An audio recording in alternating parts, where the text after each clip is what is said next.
Who has actually stated that this mechanic looks good? At all. Boom, guys, you already know what it is. You know LT, aka TANKdGAMER. Now today we're going to be covering over Xenoverse's freeze gameplay trailer and just pointing out the things I think need fixing and actually need your attention as well. So just jotting off the bat, we're going to be looking at the gameplay from slow plays. He put up in a 4K image, so that's actually perfect for us to see. But getting right into it, I just want to show you one major thing that needs to change in the game before it actually launches. So I'm not going to lie and say the visuals look bad, because they don't. They look amazing, right? Especially seeing it in 4K. But the issue I have with it is that point there. So see that break mechanic there? This is a major issue, so let's just go back again. See that point there? Well, I'm going to freeze for you guys. So you see break, activate ability, breaker technique, break smash for enemy and key break, press R2 square and triangle. So basically what it does is it goes either Kaioken Assault or Super God Fist is basically what it's telling you to do. Now the issue I have with that is the opponent is actually stagnated in this position. What that means is, for example, they are locked into this point. They actually aren't moving backwards or forwards, they are just stuck there. You can see, right? So that just kind of gives you a opportunity to be able to attack your opponent with a strong attack. Now the reason why I dislike this is because it happens all the time. Let's be honest, right? It happens all the time, and it takes away from the actual immersion of the game. And just a note, just when I state this, I don't mean by the mechanic itself being terrible, but how it is actually utilized, which is actually bad. So for example, the mechanic of you being able to land a break cutscene moment in that point of time, that's cool. But how it's implemented, that your opponent has to stagnate in the air for you to land a combo, which then defeats the purpose if you wanted to freestyle and do something else. It's terrible execution. But yeah, carry on. It wasn't something we saw in Xenoverse 2 because it didn't have this weird mechanic.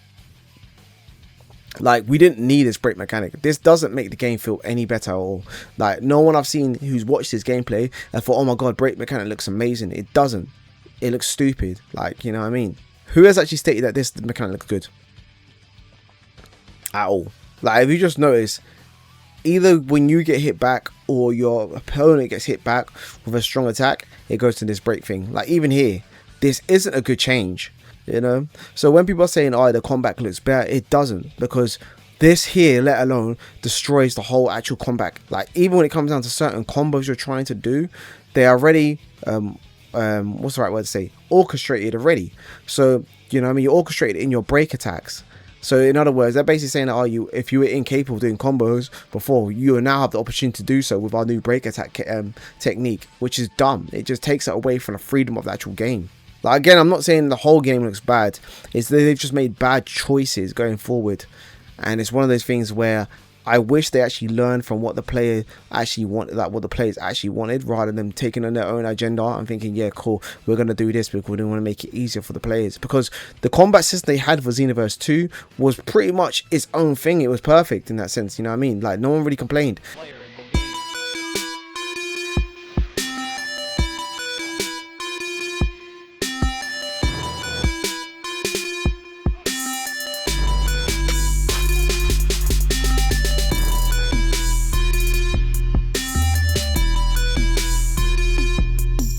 The only thing they complained about was the netcode and combos dropping. So their solution, they thought, okay, to stop combos from dropping, we're going to make the player just freeze in the air. Like, come on, like, that's stupid. You know what I mean? What you needed to sort out was your netcode, because Spark and Zero doesn't seem to have this issue.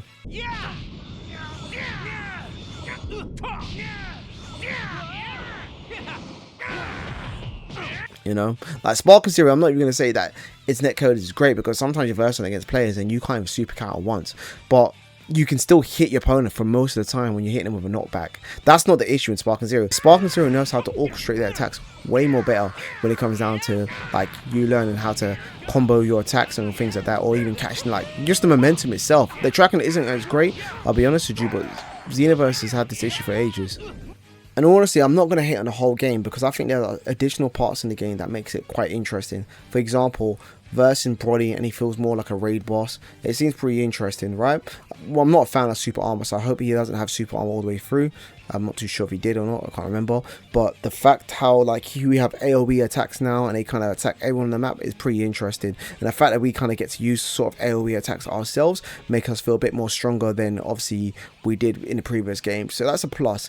But not everything as we've seen has been a plus. And the negatives outweigh the pluses by so much. And I feel to this point we don't know if it can actually change the pivoting point of this game. For example, obviously we know how break mechanic works and it slows down the pace of the game and it makes combos a bit more easier and stuff like that. But soul change being such a focal point when it came down to what they are focused on, they've actually emphasized on, is the real issue. The reason why I say that is because yes, it is optional, but the fact how they have thought that the players are going to enjoy this, hence the reason why they put so much emphasis on it, it makes believe they are not intact with the player base, because they should know that we didn't like it in the breakers. What the fuck is this, bro? You do that to yourself, filthy animal. Alright. What you doing? Like, beat son. Beat son. What you doing, boy? Go beat son. What you doing? What you doing? Come on, bro. This is my game. Get out, bitch. Finish it. Let's go, bro. Let's get it. We're not going to like it in Xenoverse 3 either, you know, so it's one of those ones, and we especially don't like time-based transformations. So if you're deciding to take 3 or 2 points we didn't like from previous games, for example Xenoverse 1, we thought the transformation time thing sucked, right? So I'm not too sure if it's going to happen with the same transformations, but when you put in Soul Chain, what's the point of using Soul Chain if it has a timer on it? Like, you know, if you want to play as Trunks, pick Trunks. If you want to, you know what I mean, if you want to basically you transform into Trunks, you know, just stay as Trunks. Why is there a time frame? Why are you reset back to your old previous state? It just doesn't make sense to me. Like, they don't know what direction the fan base actually wants.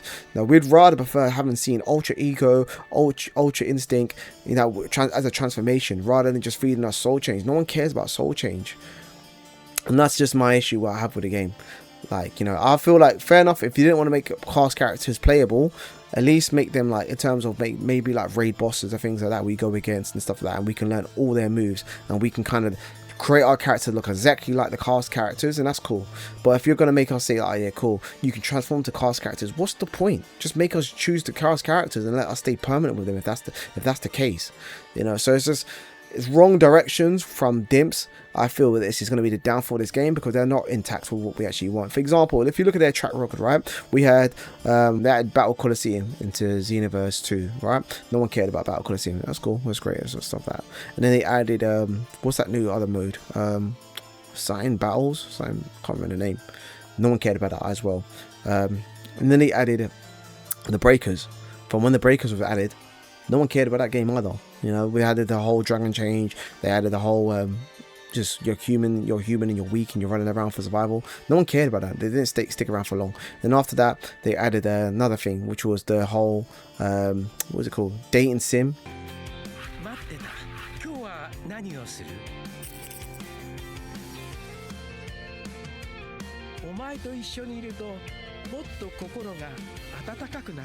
In Dragon Ball Xenoverse 2, no one cared about that. So they've already got a track record of doing stuff people don't care about. So when they are putting this as a focal point, saying, yeah, well, let's focus on soul change that someone doesn't care about, it's like, where do they think the fan base is at? Because right now it's not with us. You know what I mean? So who are you targeting? Let's just go for the next video anyways. Our first footage of when it came down to Sparking Zero. And I know it's a totally different game and things like that, but they gave us exactly what we wanted to see. Everything we saw, and we might complain now that we do not like when we actually get our hands on the game. That's fair to play. But they knew exactly what we wanted, because we looked at this trailer and we didn't get disappointed. We didn't look at it and think, oh man, this game looks terrible, man.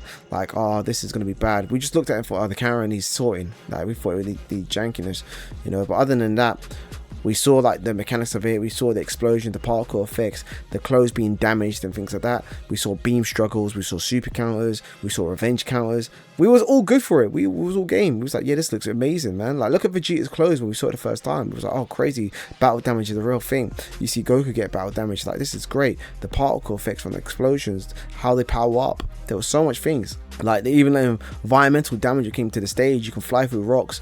You know, the smoke builds up, things like that. The night and the day to night cycle change when you power up. Like, this was things that sold to us.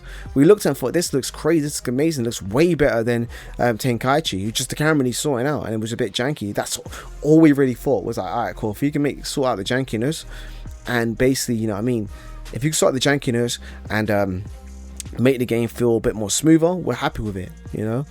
In Xenoverse 3, we want to feel like our characters are fully customizable, and they didn't show us none of that. It just showed us an RPG game, and he's running around beating up random people, and that's why people kind of feel like it felt more like Kakarot, because they weren't showing none of the customizational functions in the game really. They just showed us, alright, cool, your character has god face, etc., but that was really it. Alright, so now we're looking to Welcome to West City trailer for Xenoverse 3. Now, as you can see, they've really focused more on exploration. You can even tell from the sounds and the music they chose. They wanted to be kind of feel more invested and involved in this world. But the problem with when it comes down to Xenoverse 3 is most people enjoyed it for the customizability, not the exploration of the game. No one really cared about that, right? So when you're showing this, alright, this exploration of the world, you aren't showing much. You're just showing random locations we do not care about, we have no attachments with. The combat looked good, so I'm not going to lie and say it doesn't. The combat looks amazing at this point here, you know, where you're having a clash moment. I think this might be an in-game mechanic. Hopefully it is, and not just a cutscene, because that would be really disappointing. But hopefully it's like an in-game cutscene, how they've improved. But other than that, most players that play Xenoverse, they're not going to be captivated in terms of, alright, the exploration of the world or the story, because we didn't buy Xenoverse 2 for that reason. We bought it for the customization functions you can do in your game, and now you can make the character your own. So this is why I feel that they've missed the mark a lot, because this catered towards people that were interested in probably like the milk runs and things like that when it came to Xenoverse 2, right? But most people weren't. And that's what I'm trying to say to you, innit? Is fair enough, you tried creating that game, Xenoverse 2, to be that, but most people played it for different reasons. And this is what I mean, they're not intact with what we actually want. So they're diving more into this avenue, thinking, yeah, we're going to make it more RPG-like, you know, and we're going to be on this world-building game rather than the customization function. And I'm not trying to say that we won't have good customization in the game, but you can tell where their focus point is at, because we haven't seen no customization in this trailer at all. Like, do you see any? Because I don't. And then this was their focus point in it when it came down to the trailer. So instead of us seeing customizational functions in the game, saying, oh, you can do this move, you can combo with this attack, and you can do this, all these sort of things now, we didn't see none of that. Instead, we saw Soul Change. And Soul Change has a negative impact so far when it comes down to Xenoverse 3. Most people do not like this mechanic, but yeah, this is their pivoting moment where they thought, yeah, this is what's going to get people hooked into the game. So therefore, like I said, they are focused on the wrong audience, or they are not intact what the audience actually want in this game. So you can see there's tons of effort here. Even this music song, like the music choice changed. They went to the Head Chala, you know what I mean, theme song. So this is the moment they wanted people to kind of get hooked into. And again, everything looks amazing here. The graphics look amazing. The character animations look great. But no one's really going to be experiencing this, because when it gets to the main game, people are just going to transform to Super Saiyan, because this is what they would rather want to do, right? And again, yeah, we see Kaioken being used for Super Saiyan, but that's just an attack. That's Kaioken Assault. That's not the actual Kaioken ability. So we don't know if we can actually stack it on as what fans actually wanted. And another thing what they could have focused on here was the fact that he's got a sword. Why did we not see no gameplay on a sword at all? We just saw a cutscene, right? This is what the fans want. We want to see the player using the sword in combat. We want to see him being able to kind of, like, they're saying that, oh yeah, you can use Vegeta's fighting style or Goku's fighting style with your character. Like, fair enough, they might have showed it now, but they didn't make it clear. They just made it sure look like, alright, cool, this is the new fighting game, blah, blah, blah, this is the function we're running with, these are the, you know what I mean? Like, this is where they're missing the mark. If anything, what they showcased was, alright, when you come into the game, you have your own cinematic intro, which was like in the breakers. I mean, fair enough, that's a cool addition to the game, but most people aren't really going to care too much about that. But it isn't a cool addition, so I'm not going to take that away and say it's bad. And then they focused on returning attacks, so that's what they kind of showed. New zones that you can fight in. Again, like I said previously, the maps look very flat. He didn't show any form of destruction capabilities in the map either itself as well. That's something we should have been able to see, because in previous games we've always seen those sort of things. So I'm not saying it won't happen, I'm just saying that we aren't getting to see the full potential of the game fully, right? And this is the issue, because if there was something great that we're going to focus on, saying, yeah, look at the animation and look at the destruction of the game, they would showcase that off. So therefore, I believe there's not going to be that much of an impact when it comes to destruction, or anything like that really. It's going to be mainly focused on, alright cool, just additional new attacks, a new zone, new spaces, exploration of the game, and maybe Dragon Soul or Soul Change I should say, because these are the elements they showed us first case. These are the selling points of the game, which is giving us. If they had more to show off, or there was a stronger selling point, they would have showcased that, but it didn't. And this is what I'm trying to say to you. And even if they did have stronger things, they don't know what the fans want, because again, yes, they have a sword, but there was no gameplay here, none at all. This is a cutscene. They've got a giant ape here. Are we going to see Uzaro's fight in the game? Are we going to have giants in the game? If so, why didn't they show this in the gameplay? This is what I'm saying to you, is they don't know what the fans are after. They think we're here for story, and then we're here for exploration, and we're here for soul change, and that's what we are going to make us want to buy the game. This is the issue. This is the issue with dimps. What I have with dimps personally is that they don't know what the fan base, the hardcore fan base, who are going to spend and play this game for years on, actually want. They think they can just what they realize is, oh, we can keep these guys hooked with DLCs, right? So let's just kind of upgrade the graphics, you know, bring more exploration in the game, bring more of that slice of life, everything in the background, and not focus on actually the game full mechanics itself, because right now it's a setback. Now let's have a look at Xenoverse 2's first gameplay reveal trailer, right? And this looks so much better. The music choice was better. It was more intact with what the audience actually wanted. Like, fair enough, we got to a point where we got bored of seeing, like, you know what I mean, stories, like cutscenes from like the old characters or the old story and things like that. But they had villainous characters in it that made it quite interesting, right? We had crossovers where we saw like not crossovers, but we had like different Frieza and Cooler in one. You know, they didn't focus too much on exploration. They showed it was there, but they didn't kind of dive in and say, yeah, this is what we're all going to focus on. There's a bit of slice of life here, as you can see, but again, it didn't take us away from the core mechanic of what the game actually was offering. So here, there was nostalgic areas as well that kind of brought us into it. There was a reason to showcase that off. But here, when they switched more into the combat, obviously they changed the theme, the music, the intensity. So we get to see how the game actually plays. And see, they even showed us like him slamming Vegeta down into the ground, seeing that there was like battle destruction and stuff like that at the time. Different animation when it comes on different attacks. Not every attack looked the same. Like, you know what I mean? Different characters played differently. Even iconic moments from Gogeta. Like, they were selling us what we wanted. And this is what I'm trying to say to you. In Xenoverse 3, they did not sell us anything we really wanted there. Like, majority of the fan base aren't going to be happy with just, oh yeah, cool, there's more exploration. No one cares about that. This is what I'm trying to say to you. They knew what we wanted in Xenoverse 2. They gave us what we wanted in Xenoverse 2. We get to witness what we saw. But in Xenoverse 3, they gave us something totally new. Fans aren't happy with it. And now we are here having this moment here where we're actually talking about where they went wrong and things like that. But yeah, this looks so much better than Xenoverse 3's gameplay trailer. And even there, teasing us with Super Saiyan 3, which we all wanted. We all wanted Super Saiyan 3. But we saw I think Xenoverse 1 went up to Super Saiyan 1 and Super Saiyan 2, right? So obviously the teaser saying, yeah, we got a new transformation involved in this one now as well. On top of that, they've been able to go even further than that from beyond. So we got to the point we got Ultra Instinct now. And I'm not saying that they can't do that in Xenoverse 3, but what I'm trying to say to you is the angle they've gone with Xenoverse 3, they've listened to everything we don't want, and they're still giving that to us. Because we got example from the Breakers. We didn't like the Breakers. Everyone basically disapproved of the Breakers to the point they had to force the game to be crossplay for us to even find matches. That kind of gives you an insight to say, all right, cool, the game isn't performing well because fans aren't interested in what we've actually made this game to be.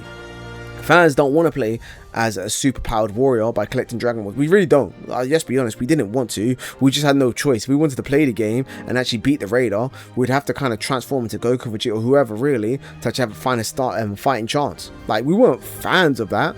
And to know that you brought that back and said, yeah, cool, we brought this new additional feature back from the Breakers, no one cared about that. Like, this is what I'm trying to say to you, innit? Is fair enough, people are saying it's optional, but the focus is on that. Soul change. That means Xenoverse 3's focus is on soul change. So therefore, even if it's optional, they are focusing on something we do not want. You understand that? So going forward, what are they going to give us? Even more stuff we do not want. And this is what's very important, to be intact with the fan base and know exactly what they want. If they can deliver and say, yeah, cool, we knew you was waiting for Ultra Ego, we knew you was waiting for this sort of ability, we knew you was waiting for like cross-chain like combos when it comes down to having a sword and then switching to Goku's mechanics and or combat and things like that, you know, more freedom in terms of customization. They knew we wanted that, and they didn't show any of that off. And I'm not saying they can't have that, but we haven't seen that yet.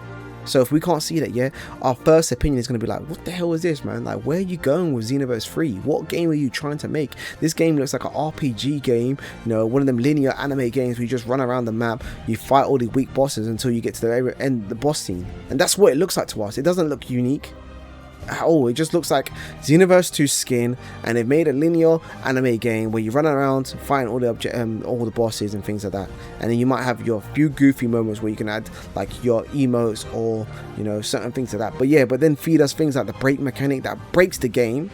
Yeah, yes, literally breaks the game, and then soul change, which we don't want to use. You know what I mean? Like I said, the only good thing I saw with that from that trailer of Xenoverse 3 was the AoE attacks. Honestly, from like, you know what I mean, where it comes, you can hit multiple attacks with a Super Kamehameha, or you got Brody that uses his I can't remember the move, gigantic explosion, whatever it's called. But yeah, those sort of things are the only thing we actually saw, what I only saw, that I personally thought, okay, that looks kind of cool. But other than that, everything else looks bland. Like, that's the honest truth, right?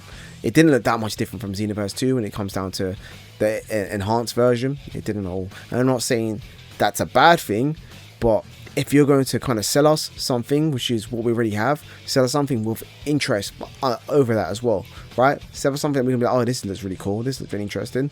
You know what I mean? If they just had the AoE attacks and just showed the map, I would be more happy with that, because I'd think, okay, cool, they've got probably more attacks, that's going to be more interesting like that. But the fact you're showing us, all right, cool, this soul change and a break mechanic, which I'm not a fan of, yeah, it's just kind of deadness off for me, man. But anyways, guys, it's the end of my rant. But if you like this video, you really know what to do. Like, comment, subscribe, and I'll see you in the next one. So let's get it.